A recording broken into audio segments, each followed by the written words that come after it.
اب ایک واقعہ سنیا، کہتے ہیں ایک بادشاہ تھا، اس کا جب آخری وقت آیا تو اس نے اپنے بیٹوں کو بلایا اور ایک عجیب وصیت کی. بادشاہوں کی وصیتیں بھی نرالی ہوتی ہیں. ایک عجیب وصیت کی، کہنے لگا جب میں مر جاؤں تو لوہے کا ایک تابوت بنوانا، پھر میری لاش کو اس تابوت میں رکھ کر ایک لوہے کے صندوق میں رکھ دینا، پھر اس صندوق کو دفن مت کرنا بلکہ ایک کمرے میں چھت کے ساتھ لٹکا دینا تاکہ میں قبر کے عذاب سے محفوظ رہوں. یعنی اس کا مقصد یہ تھا کہ نہ میں قبر میں اتروں گا، نہ وہاں کی تنگی، نہ وہاں کی وحشت کا سامنا کرنا پڑے گا، نہ ہی قبر میں عذاب سہنا پڑے گا. اب اس بندے نے اس وجہ سے یہ وصیت کی، بیٹوں نے وصیت پر عمل کیا. جب بادشاہ کا انتقال ہو گیا تو لوہے کا تابوت بنوا لیا گیا، اس کے اندر بادشاہ کی لاش کو رکھ دیا گیا. اس تابوت کو لوہے کے ایک بڑے صندوق میں رکھا گیا، پھر اس صندوق کو زنجیر وغیرہ کے ذریعے کمرے میں لٹکا کر کمرہ بند کر دیا گیا. اب جب رات ہوتی ہے تو اچانک کمرے کے اندر سے کچھ آوازیں آنا شروع ہو جاتی ہیں. بیٹے کمرے کی طرف دوڑتے ہیں، دروازہ کھولتے ہیں، کیا دیکھتے ہیں؟ صندوق ہل رہا ہے. انہوں نے صندوق کو نیچے اتارا، کھولا تو یہ دیکھ کر حیران رہ گئے کہ صندوق کے اندر تابوت ہے. اس تابوت کے اندر بادشاہ کی لاش کے اوپر ایک خوفناک سانپ بیٹھا ہے اور اس کے چہرے کو کاٹ رہا ہے. بظاہر بڑی حیرانی کی بات تھی کہ صندوق کے اندر جانے کا کوئی راستہ نہیں ہے، کوئی سراغ نہیں ہے، پھر بھی یہ سانپ اندر کیسے چلا گیا؟ بہرحال بادشاہ کے بیٹوں نے اس سانپ کو باہر نکال کر مار ڈالا، صندوق کو پھر بند کر دیا، پہلے کی طرح کمرے میں لٹکا دیا. یہ رات تو جیسی گزرنی تھی گزر گئی. اگلی رات پھر کمرے سے آوازیں آنا شروع ہو گئی. بیٹوں نے پھر کمرہ کھولا، دیکھا کہ صندوق ہل رہا ہے. چنانچہ صندوق اتارا گیا. اب کھولا تو پہلے والے سانپ سے بھی بڑا سانپ بادشاہ کے سینے پر بیٹھا تھا. بڑی حیرانی ہوئی. انہوں نے پھر اس سانپ کو باہر نکالا اور مار دیا. صندوق پھر بند کر کے لٹکا دیا گیا. یہ دوسری رات بھی جیسی گزری سو گزر گئی.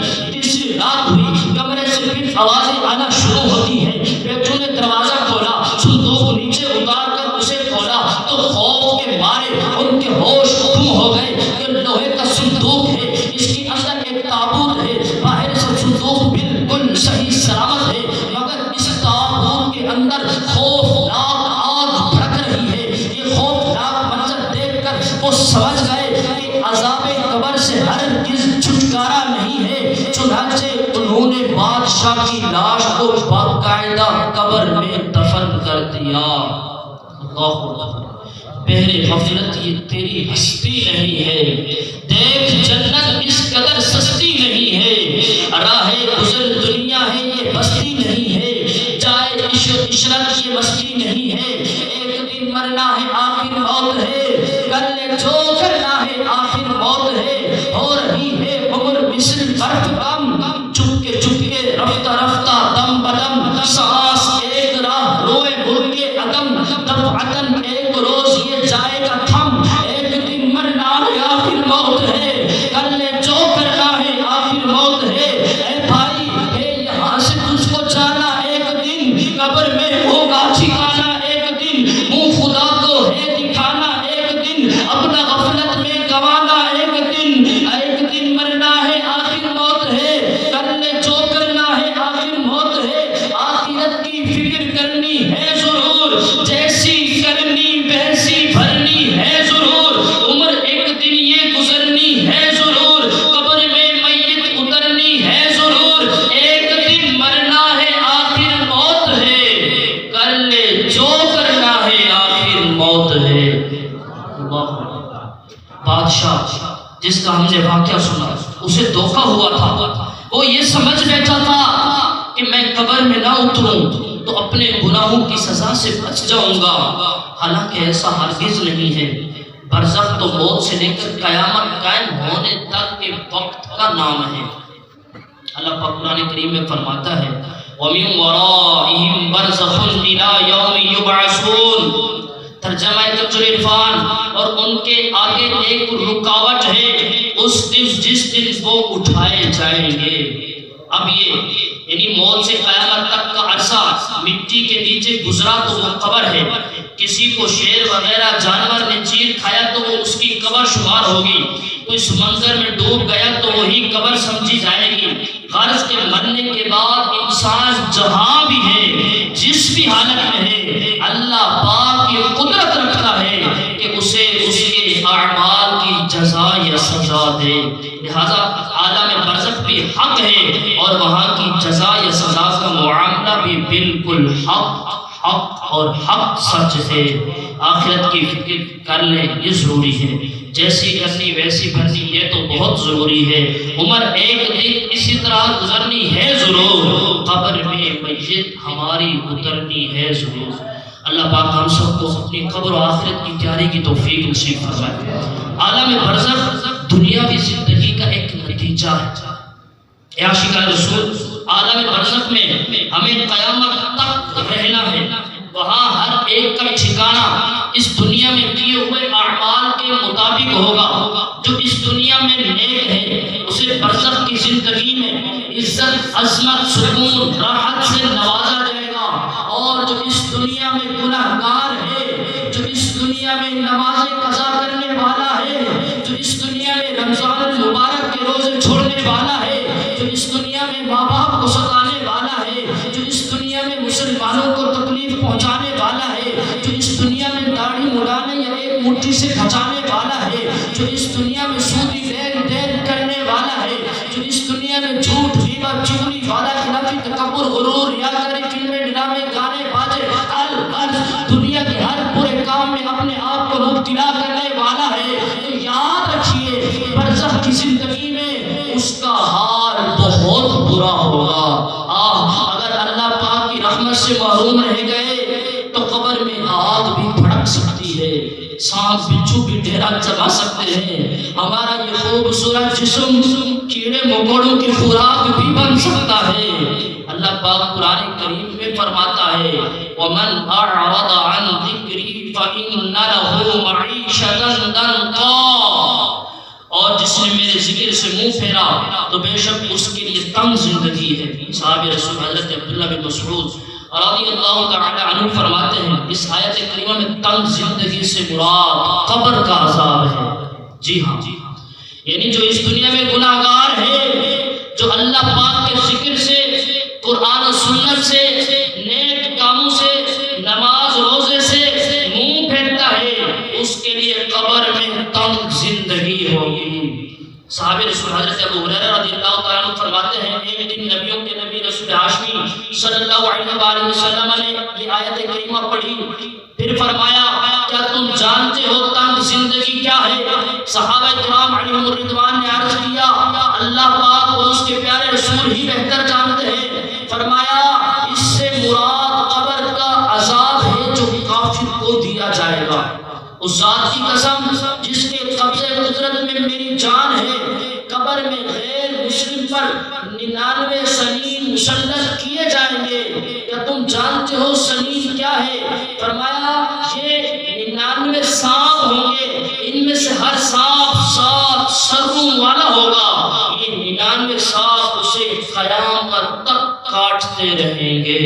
اللہ اکبر۔ پیارے اسلام بھائی ذرا غور تو فرمائیے کتنا ہولناک منظر ہوگا، 7 سروں والا خوفناک سانپ، اور صرف ایک دو نہیں بلکہ کل 99 سانپ ہوں گے۔ اللہ اللہ، یہ کس قدر خوفناک منظر ہے۔ اللہ پاک ہمارے حال پر رحم و کرم فرمائے۔ یقین مانیے قبر کا معاملہ آسان نہیں ہے، منقول ہے۔ قبر روزانہ 7 مرتبہ پکارتی ہے اور یہ اعلان کرتی ہے اے کمزور آدمی، مجھ میں پہنچنے سے پہلے اسی دنیا کی زندگی میں خود پر رحم کر لے، بے شک جب تو مجھ میں پہنچے گا تو اگر تو اپنے رب کا فرما بردار ہوا تو میں تجھ پر رحم کروں گی، تو مجھ میں خوشی دیکھے گا، اور اگر تو نے خود پر رحم نہ کیا تو یاد رکھ میں بھی تجھ پر رحم نہ کروں گی۔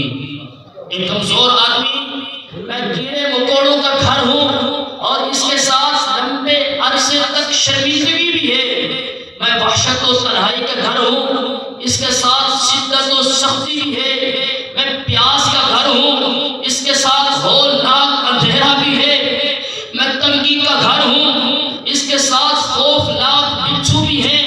اے ابن آدم خبردار، تجھے دنیا کی زندگی دھوکے میں نہ ڈالے، بے شک تجھے مجھ میں آنا ہے، میں آخرت کی منزلوں میں سے پہلی منزل ہوں، اگر تو نے مجھ سے نجات پا لی تو ہر خوفناک مرحلے سے نجات پا لے گا۔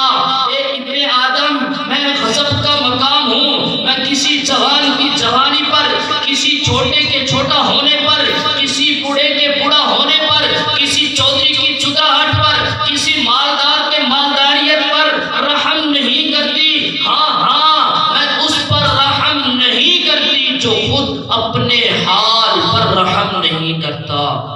اللہ اکبر۔ خبر روزانہ یہ کرتی ہے پکار، مجھ میں ہے کیڑے مکوڑے بے شمار، یاد رکھ میں ہوں اندھیری کوٹڑی، تجھ کو ہوگی مجھ میں سن وحشت بڑی، میرے اندر تو اکیلا آئے گا، ہاں مگر اعمال لیتا آئے گا، دھوپ اندھیری قبر میں جب جائے گا، بے عمل بے انتہا گھبرائے گا، جب تیرے ساتھی تجھے چھوڑ آئیں گے، قبر میں کیڑے تجھے کھا جائیں گے، قبر میں تیرا کفن پھٹ جائے گا، یاد رکھ نازک بدن پھٹ جائے گا، تیرا اقبال تک جھڑ جائے گا، خوبصورت جسم سب سڑ جائے گا۔ اللہ اکبر۔ حضرت سلمہ بصری رحمۃ اللہ۔ یاد رکھیے میرے نوجوان اسلامی بھائیوں، یہ عاشقان رسول 10 بدبخت ایسے بھی ہیں جن کی اس رات بھی بخشش نہیں کی جاتی۔ اب سنیے وہ کون سے ایسے بدبخت ہیں، اور یہ نیت کر کے اٹھے اگر خدا نہ خواستہ ان 10 بندوں میں سے کسی ایک میں بھی ہمارا شمار ہوا تو آج کی رات اس وقت تک اٹھے گے جب تک سچے دل سے اور صدیقے قلب کے ساتھ توبہ نہ کر کے اٹھے۔ جی ہاں، سنیے وہ 10 بندے کون سے ہیں۔ نمبر 1 شراب کا عادی، نمبر 2 ماں باپ کا نافرمان، نمبر 3 زنا کا عادی، نمبر 4 رشتے توڑنے والا، نمبر 5 تصویر بنانے والا، نمبر 6 چغل خور، نمبر 7 نجومی، نمبر 8 جادو ٹونا کرنے والا، نمبر 9 تکبر کے ساتھ پاجامہ یا تہمت ٹخنوں سے نیچے لٹکانے والا، نمبر 10 مسلمانوں سے بلا اجازت شرعی بغض و کینہ رکھنے والا۔ ان تمام 10 بندوں کی اس رات مغفرت کی سعادت سے محرومی ہوتی ہے۔ مغفرت کا ہوں تجھ سے سوالی، پھیرنا اپنے در سے نہ خالی، مجھ گنہگار کی التجا ہے، یا خدا تجھ سے میری دعا ہے، نارے دوزخ سے مجھ کو امان دے، مغفرت کر کے باغ جنا دے، کرتے رحمت میری التجا ہے، یا خدا تجھ سے میری دعا ہے۔ اللہ پاک آج کی اس ببرکت رات کے صدقے ہم سب کو مغفرت کی خیرات نصیب فرمائے، سچی توبہ کی توفیق نصیب فرمائے، گناہوں سے نفرت نصیب فرمائے، نیکیوں کی کثرت نصیب فرمائے۔ اللہ پاک اور اس کے پیارے حبیب صلی اللہ علیہ وآلہ وسلم کی رضا آج کی رات ہم سب کو نصیب ہو جائے، آمین جائے خاتم النبی امین۔ صلو علی الحبیب صلی اللہ تعالی علی محمد صلی اللہ علیہ وآلہ وسلم۔ میرے پیارے اور محترم اسلامی بھائی، آج ایک حقیقت سے پردہ اٹھے گا۔ پیارے اسلامی بھائیوں، ہم اس دنیا میں آ گئے، اب ہمیں مرنا ہی پڑے گا، قبر میں اترنا ہی پڑے گا، اور اپنی کرنی کا پھل بھگتنا ہی پڑے گا۔ ہم چاہے لاکھ جتن کر لیں، 1000 کوششیں کر لیں، جتنا مرضی بھاگ لیں، ہم اپنے اعمال سے چھٹکارا نہیں پا سکتے، ہمیں اپنی کرنی کے نتائج کا سامنا کرنا ہی کرنا ہے۔ اللہ پاک قرآن کریم میں فرماتا ہے کل نفس بما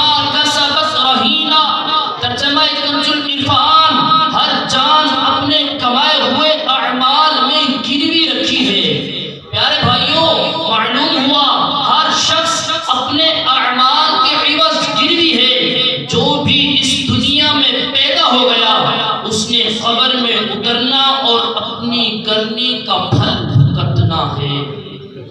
سرے کی جس طرح کہتے ہیں جیسے کرنی ویسے بھرنی. جی ہاں، اس دنیا کے اندر جو بوئیں گے آخرت میں اسی کا فصل ہمیں ملے گا. آپ ویسے کافی سارے لوگ ایسے بھی بیٹھے ہوں گے اندازہ لگائیں جی کھیتی باڑی کرتے ہیں، جو زمین میں بیج ڈالتے ہیں فصل اسی کی ملتی ہے یا کچھ اور ملتی ہے؟ وہی ملتی ہے. گندم کا سیزن چل رہا ہے، گندم کی اگر فصل ڈالی ہے تو ہمیں بیج ڈالی ہے گندم کا، تو اب فصل کون سی ملے گی؟ کماد کی ملے گی یا کوئی اور ملے گی؟ نہیں، گندم کی ملے گی. تو میرے پیارے اور محترم اسلامی بھائیوں، عاشقان رسول، اس دنیا کے اندر جو بیج بوئیں گے آخرت میں اسی کی فصل ہمیں ملے گی. بونے والے جو بوئے وہ کاٹیں، یہ ہوا تو میں مر بجا یا رب، آہ جو بو چکا ہوں وقت درو، ہوگا حسرت کا سامنا یا رب، مجھے دونوں جہاں کے غم سے بچا، شاد رکھ شاد دائما یا رب. لاکھ سلام شمع بزم ہدایت پہ، لاکھ سلام مصطفیٰ جان رحمت، سلام